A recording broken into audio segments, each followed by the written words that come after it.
Hello friend, welcome to it and repeat. আজকে তোমাদের সাথে শেয়ার করব চিকেন ডাক বাংলো রেসিপি। চলো তাহলে রেসিপিটা শুরু করি। এখানে আমি 500 গ্রাম চিকেন নিয়ে নিয়েছি, ভালো করে ধুয়ে পরিষ্কার করে নিয়েছি। আদা রসুনের পেস্ট দিয়ে দিলাম, টক দই, ঝাল লঙ্কার গুঁড়ো, কাশ্মীরি লঙ্কার গুঁড়ো, হলুদ, স্বাদ মতো নুন, সর্ষের তেল দিয়ে ভালো করে ম্যারিনেট করে আধ ঘন্টা থেকে 1.25 ঘন্টা মতন আমি রেখে দেবো।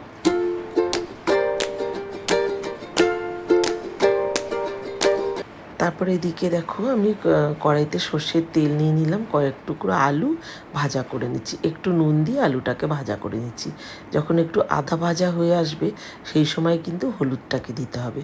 প্রথমে হলুদ দিলে কি হবে বলো তো, তেলটা কিন্তু পুড়ে যাওয়ার সম্ভাবনা থাকে, আর ওই তেলটাতে রান্না করলে একদমই ভালো হয় না।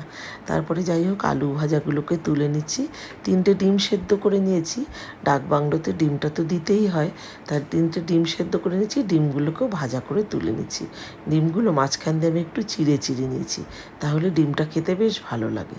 তারপরে ওই তেলের মধ্যেই দিয়ে দিলাম 1.5 মতন পেঁয়াজ কুচি, আধখানা মতন টমেটো কুচি দিয়ে দিয়েছি। যেহেতু আমি 500 গ্রাম চিকেন নিয়েছি, যে যেমন কোয়ান্টিটিতে মাংস নেবে সেইভাবেই কিন্তু মশলাটা পরিমাণ মতন করে দিতে হবে বুঝে। তারপরে এখানে সেই একটু পেঁয়াজটা ভাজা ভাজা হয়ে যাওয়ার পরে ম্যারিনেট করে চিকেনটাকে দিয়ে দিয়েছি। একটু কষিয়ে নেওয়ার পরে ভেজে রাখা আলুটাকে দিয়ে একটু ঢাকনা চাপা দিয়ে রেখে দিলাম। একটু ঢাকনাটা তুলে নেওয়ার পরে তারপরে এই যে দেখো ভালো করে চিকেনটাকে নাড়াচাড়া দিয়ে এই যে যখন এই রকম কষে আসবে, দেখবে যখন কষে আসবে তখনই বুঝতে পারবে তেলটা ছেড়ে দেয়। যে কোনো রান্নার সময় দেখবে তেলটা খুব সুন্দর যখন ছেড়ে দেয় তখনই বুঝবে একদম মশলা কষে এসছে। এই সময় দিয়ে দিলাম পরিমাণ মতন জল, আর আমি কিন্তু গরম জল ব্যবহার করলাম। তোমরাও চেষ্টা করবে বন্ধুরা গরম জলটাই ব্যবহার করার। গরম জলটা দেওয়াতে যে কোনো রান্নার স্বাদটা কিন্তু একটু আলাদাই হয়, তাই জন্য।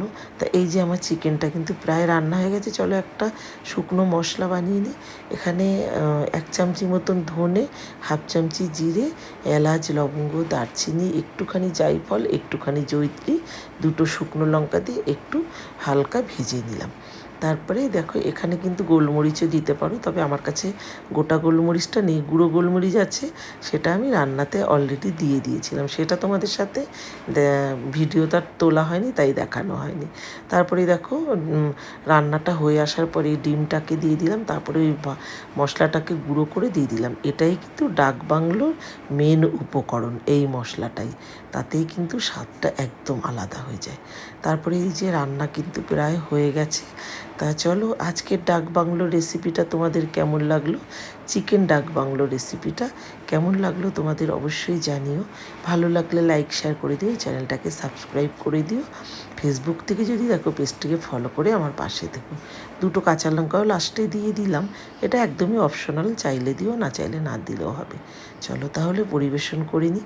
একটা ডিম আমি মাঝখান দিয়ে কেটে এইভাবে গার্নিশিং করে নিয়েছি। কেমন লাগলো তোমাদের অবশ্যই জানিও।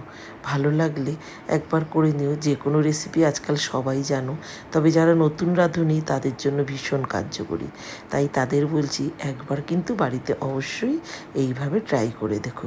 চিকেন ডাক বাংলো কিন্তু একটু আলাদাই লাগে, দেখতেই পেলে কোনো তামঝাম কোনো মশলা কিন্তু সেরকম লাগে না, ওই যে ভাজা মশলাটা এটাই মেন উপকরণ। তাহলে চলো আজ আসি, সবাই ভালো থেকো, সুস্থ থেকো, সাবধানে থেকো। আবার আসবো অন্য কোনো রেসিপি নিয়ে। টাটা।